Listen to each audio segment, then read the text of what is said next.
सोचो, अभी इसी क्षण अगर सब कुछ थम जाए, श्वास बाहर जाए और लौटकर न आए, तो क्या तुम तैयार हो?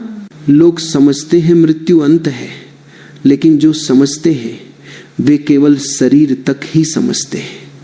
शरीर की मृत्यु होती है, पर जो देख रहा था, जो सुन रहा था, जो भीतर से सब अनुभव कर रहा था, वह कहाँ जाता है? यही प्रश्न है। और यही वह द्वार है जहां से आत्मा की यात्रा आरंभ होती है। गरुड़ पुराण कहता है कि मृत्यु कोई अचानक अंधकार नहीं है, यह एक बहुत सूक्ष्म, बहुत शांत और बहुत गहरी घटना है। बाहर से देखने वाले को लगता है कि सब समाप्त हो गया, लेकिन भीतर जो घटता है वह एक लंबी प्रक्रिया की शुरुआत है। जब आखिरी श्वास छूटती है, उसी क्षण आत्मा शरीर से अलग नहीं हो जाती। कुछ समय तक वह वहीं रहती है, उसी देह के आसपास, उसी घर में, उसी बिस्तर के पास जहां जीवन भर रही थी। अजीब लगता है यह सुनकर, लेकिन सोचो, अगर कोई व्यक्ति 40, 50, 60 वर्ष एक ही शरीर को मैं मानता रहा हो, तो अचानक कैसे माने कि यह मैं नहीं हूं? देह गिरती है, पर पहचान तुरंत नहीं गिरती। आत्मा देखती है कि लोग रो रहे हैं, कोई छू रहा है, कोई नाम लेकर पुकार रहा है, और वह जवाब देना चाहती है, पर देह जवाब नहीं देती। यही पहला झटका है। ये झटका डर से पैदा नहीं होता, ये झटका अज्ञान से पैदा होता है। जीवन भर आत्मा ने स्वयं को शरीर समझा, इसलिए मृत्यु के बाद भी वह उसी भ्रम में रहती है। गरुड़ पुराण इसे ही आरंभिक अवस्था बताता है, जहां आत्मा है पर दिशा नहीं है। यही वह क्षण है जहां यमदूत प्रकट होते हैं। लोगों ने यमदूतों को डरावना बना दिया है, लेकिन गरुड़ पुराण में वे भय के प्रतीक नहीं है, वे नियम के प्रतीक हैं। जैसे रात के बाद सुबह निश्चित है, वैसे ही मृत्यु के बाद यात्रा निश्चित है। यमदूत उस नियम की अभिव्यक्ति है। वे न क्रोधित होते हैं, न प्रसन्न, वे केवल ले जाते हैं। आत्मा उन्हें देखती है पर पहचान नहीं पाती। क्यों? क्योंकि जीवन भर उसने भीतर देखना नहीं सीखा। जिसने जीवन में कभी अपने ही मन को नहीं देखा, वह मृत्यु के बाद इन सूक्ष्म रूपों को कैसे समझेगा? इसलिए आत्मा घबराती है। वह भागना चाहती है पर भाग नहीं सकती। वह चिल्लाना चाहती है पर स्वर नहीं निकलता। ये वही स्थिति है जैसे कोई व्यक्ति गहरी नींद में हो और अचानक सपना टूट जाए। कुछ क्षण समझ नहीं आता कि मैं कहाँ हूं। मृत्यु भी ऐसा ही एक टूटना है, शरीर के सपने का टूटना। गरुड़ पुराण कहता है कि इस समय आत्मा अपने जीवन की स्मृतियों से घिरी होती है। माँ का चेहरा, पिता की आवाज, अधूरे काम, अधूरी इच्छाएं, सब एक साथ उठने लगते हैं। जो कहा नहीं गया, जो किया नहीं गया, जो दबा दिया गया, सब सामने आ जाता है। यही कारण है कि मृत्यु का क्षण शांत या अशांत होता है, यह जीवन पर निर्भर करता है। जिसने जीवन भर दूसरों को धोखा दिया, वह यहां सबसे पहले स्वयं को धोखा खाया हुआ पाता है। जिसने जीवन भर कठोर शब्द बोले, वह यहां सबसे पहले उन्हीं शब्दों की गूंज सुनता है। कोई दंड देने नहीं आता, स्मृति स्वयं दंड बन जाती है। यहां एक कथा समझो। एक राजा था जिसने जीवन भर न्याय की बात की, पर भीतर से केवल सत्ता चाहिए। बाहर दान दिया पर भीतर अहंकार पाला। जब उसकी मृत्यु हुई तो लोग बोले बड़ा धर्मात्मा गया, पर आत्मा जब देह से अलग हुई तो उसने देखा कि उसके चारों ओर कोई प्रकाश नहीं था। केवल उसके निर्णय, उसकी कठोरता, उसकी उपेक्षा सब खड़े थे। वो चिल्लाया कि मैंने तो मंदिर बनवाए, मैंने तो दान दिया, पर वहां कोई सुनने वाला नहीं था, क्योंकि वहां केवल वही सुना जाता है जो भीतर से किया गया हो। इसके विपरीत एक साधारण गृहस्थ था, न बड़ा दान न बड़ा नाम, पर घर में प्रेम था, वाणी में कोमलता थी और मन में संतोष था। उसकी मृत्यु पर कोई शोर नहीं हुआ, कोई बड़ी भीड़ नहीं जुटी, पर उसकी आत्मा जब अलग हुई तो उसे घबराहट नहीं हुई, क्योंकि उसने जीवन में कभी स्वयं से झूठ नहीं बोला था। गरुड़ पुराण यही समझाता है, मृत्यु कोई नया न्याय नहीं लाती, वह केवल जीवन का दर्पण साफ कर देती है। इस अवस्था में आत्मा अपने ही घर में घूमती है। वह देखती है कि उसके बिना भी संसार चल रहा है। जिस कुर्सी पर वह बैठता था अब कोई और बैठा है। जिस कमरे में उसकी आवाज गूंजती थी वहां अब सन्नाटा है। यह देखकर भीतर एक पीड़ा उठती है, मैं तो बहुत आवश्यक था, फिर यह सब कैसे चल रहा है। यही अहंकार का अंतिम टूटना है। जीवन भर जिसे मैं कहा गया वही यहां प्रश्न बन जाता है। यहीं से पहली शिक्षा जन्म लेती है जीवन में। जितना स्वयं को बड़ा समझा मृत्यु में उतना ही छोटा महसूस होगा, और जिसने जीवन में स्वयं को देखा उसे मृत्यु में देखने को कुछ नया नहीं मिलता। आत्मा को अब धीरे धीरे ये बोध होने लगता है कि मैं ये शरीर नहीं हूं, पर यह बोध अचानक नहीं आता। ये वैसा ही है जैसे अंधेरे कमरे में धीरे धीरे आंखें खुलती है। शुरू में सब धुंधला लगता है, फिर आकार दिखते हैं, फिर स्पष्टता आती है। यमदूत आत्मा को पकड़ते नहीं, खींचते नहीं, वे केवल उपस्थिति है। आत्मा स्वयं चलती है, क्योंकि अब पीछे लौटने का मार्ग नहीं है। देह छूट चुकी है और देह के साथ जुड़ी पहचान भी ढीली पड़ चुकी है। यहां एक और उदाहरण समझो, जैसे किसी ने वर्षों तक एक ही कपड़ा पहना हो और अचानक वह फट जाए। पहले तो हाथ अपने आप उसी कपड़े को ठीक करने जाते हैं, फिर धीरे धीरे समझ आता है कि अब नया वस्त्र चाहिए। आत्मा भी पहले देह को ढूंढती है, फिर समझती है कि अब वह वस्त्र नहीं रहा। गरुड़ पुराण इस चरण को बहुत महत्वपूर्ण मानता है, क्योंकि यही आत्मा की आगे की यात्रा का स्वरूप बनता है।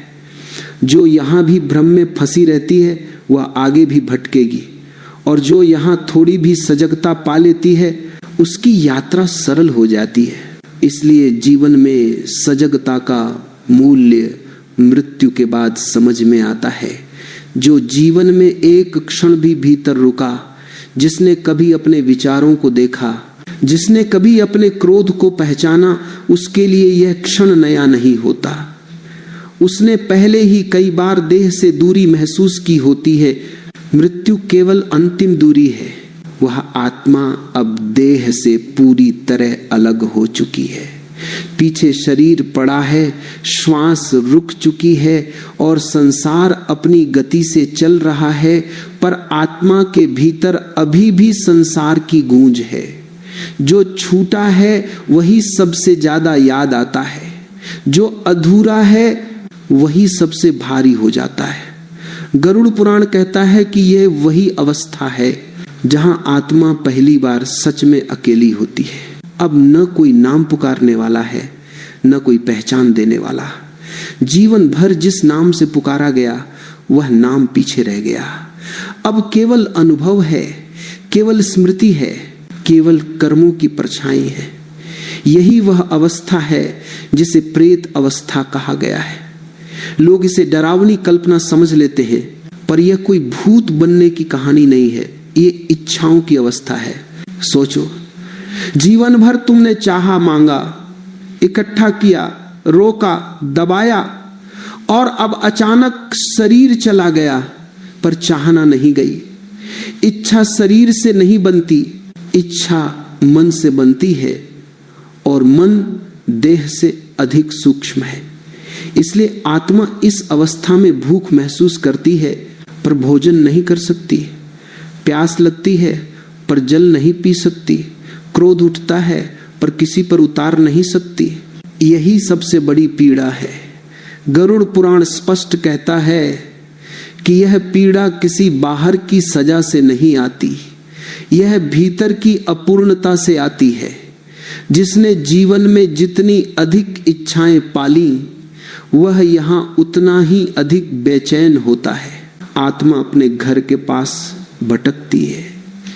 वह देखती है कि उसके लिए किया गया श्राद्ध हो रहा है, दीप जल रहे हैं, मंत्र गूंज रहे हैं, लोग सोचते हैं कि इससे आत्मा को खाना मिलता है, पानी मिलता है, पर गरुड़ पुराण का भाव यह नहीं है। इन क्रियाओं से आत्मा को भोजन नहीं बल्कि शांति मिलती है। उसे यह संकेत मिलता है कि उसका जीवन व्यर्थ नहीं गया, उसे स्मरण किया जा रहा है। पर यदि जीवन में केवल स्वार्थ रहा हो, संबंधों का उपयोग किया गया हो, प्रेम नहीं रहा हो, तो यह सब भी आत्मा को अधिक देर तक नहीं रोक पाता। स्मृति फिर कर्मों की ओर लौट आती है। यहाँ कर्मों का अर्थ बड़े पाप या पुण्य नहीं है, यहाँ छोटे छोटे कर्म उभरते हैं।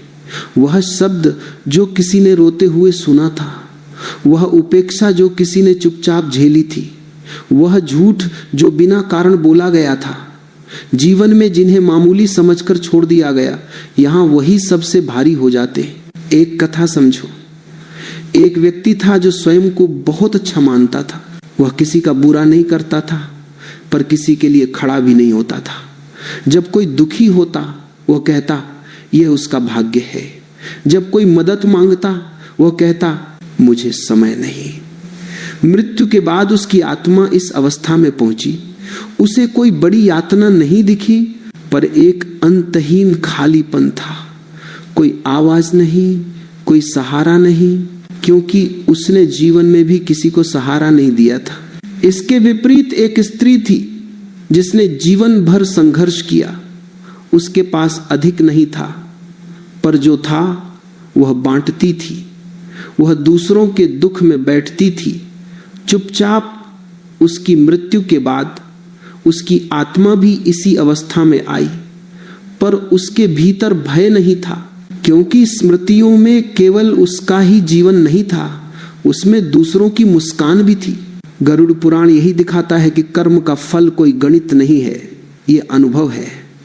जैसे आग में हाथ डालने से जलन होती है, वैसे ही जीवन में कठोर होने से मृत्यु के बाद कठोरता का अनुभव होता है। इस अवस्था में आत्मा को धीरे धीरे यह समझ आने लगता है कि अब पीछे लौटना संभव नहीं।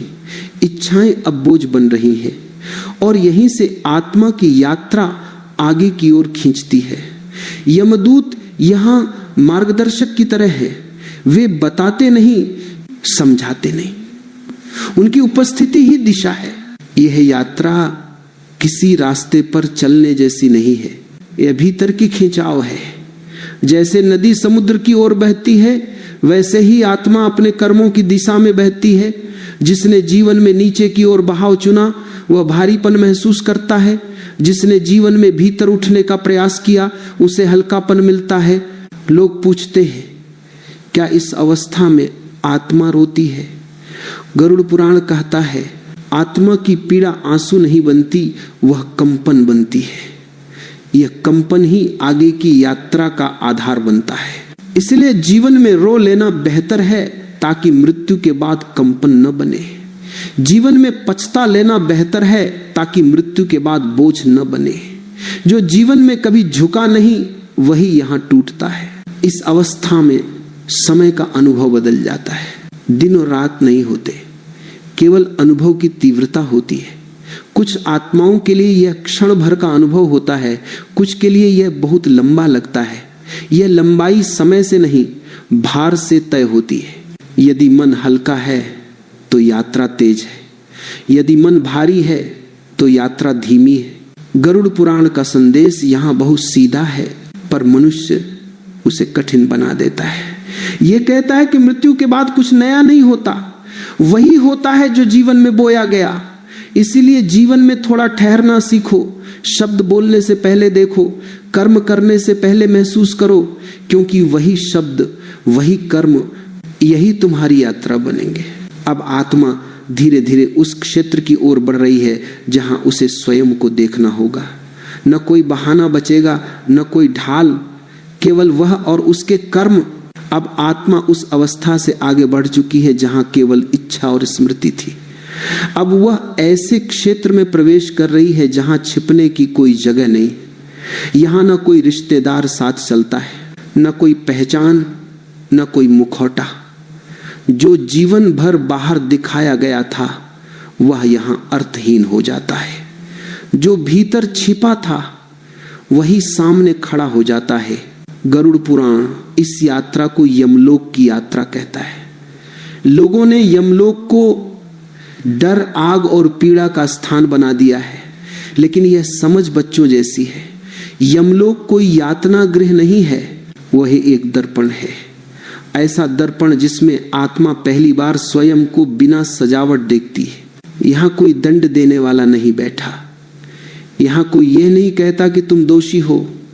यहां केवल देखा जाता है, और जो देखा जाता है वही सबसे कठिन होता है, क्योंकि जीवन भर मनुष्य दूसरों को देखता रहा पर स्वयं को नहीं देखा।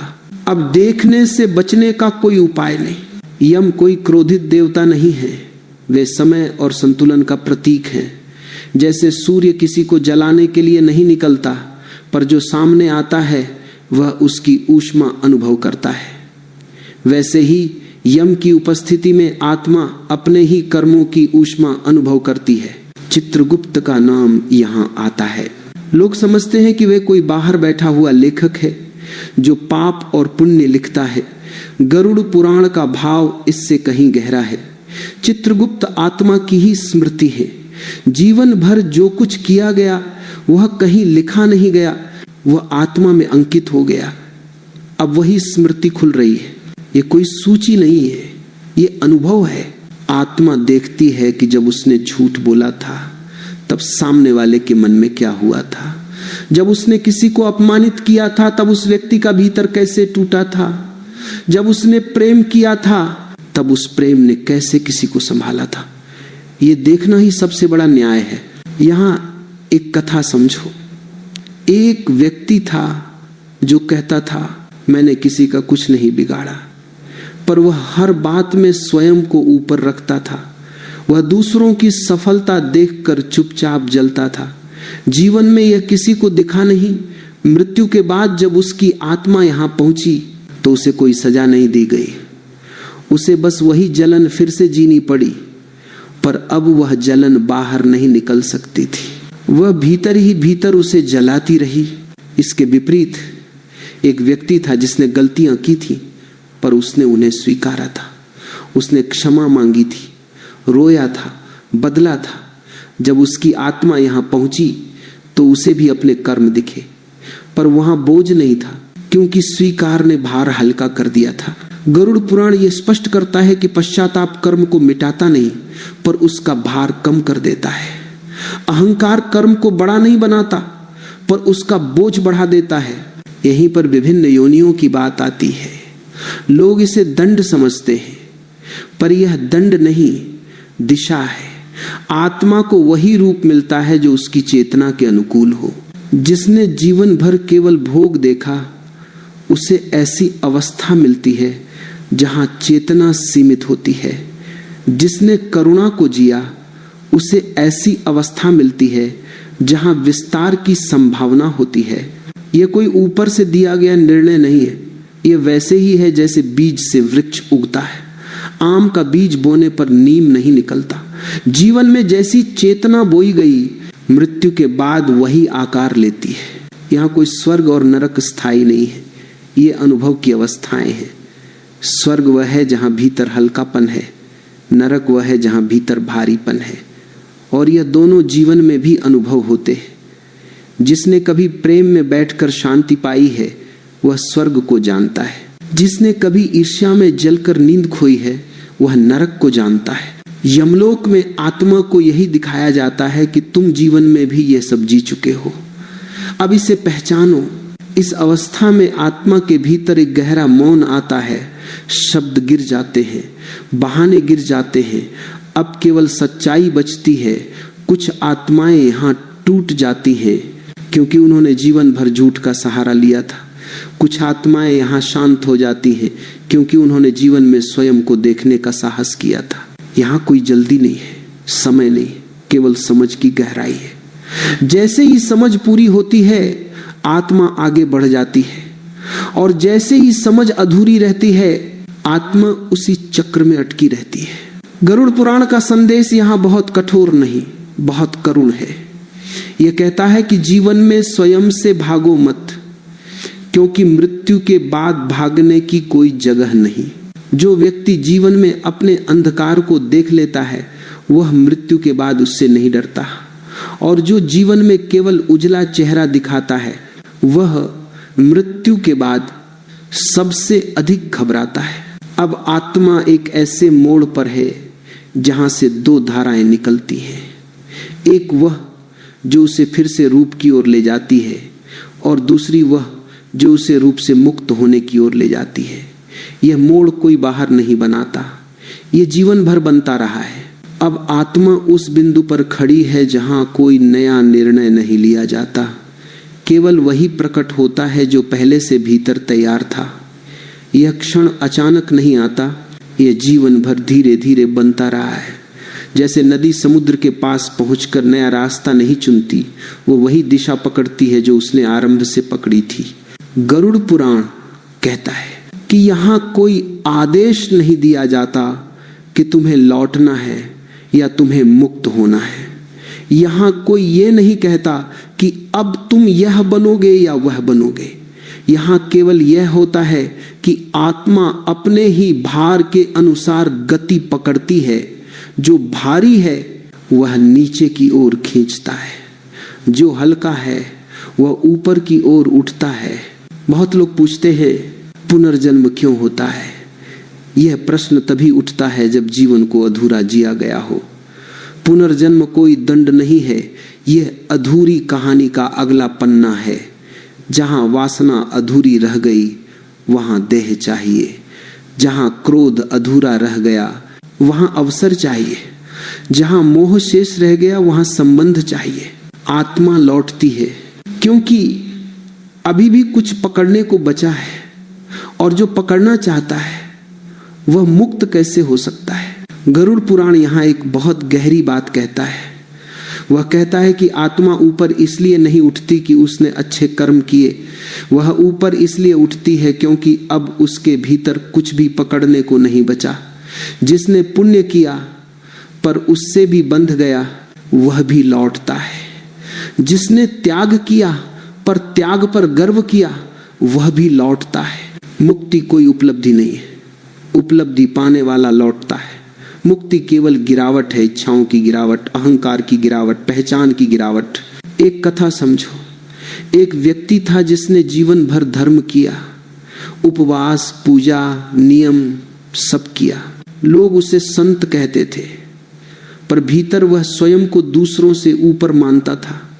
जब उसकी आत्मा यहां पहुंची तो उसने कहा मैंने तो सब सही किया, पर भीतर एक सूक्ष्म अकड़ थी, वही अकड़ उसे नीचे खींच ले गई। उसे फिर अवसर मिला शायद इस बार नम्रता सीखने का। दूसरी ओर एक व्यक्ति था जिसने कोई बड़ा धर्म नहीं किया, पर उसने जीवन को सरलता से जिया। जो मिला उसमें संतोष रखा, जो गया उसे रोका नहीं। जब उसकी आत्मा यहां पहुंची तो वह चुप थी, कोई दावा नहीं, कोई शिकायत नहीं, और वही चुप्पी उसे हल्का कर गई। यहां स्वर्ग और मुक्ति के बीच भी एक बड़ा भ्रम टूटता है। स्वर्ग भी अनुभव है, वहां सुख है, पर सुख से बंधन बनता है। जो सुख से बंधता है वह लौटता है। मुक्ति वहां है जहां सुख और दुख दोनों गिर जाते हैं। गरुड़ पुराण कहता है कि मुक्त आत्मा कहीं जाती नहीं, जाना भी एक गति है, और जहां गति है वहां बंधन है।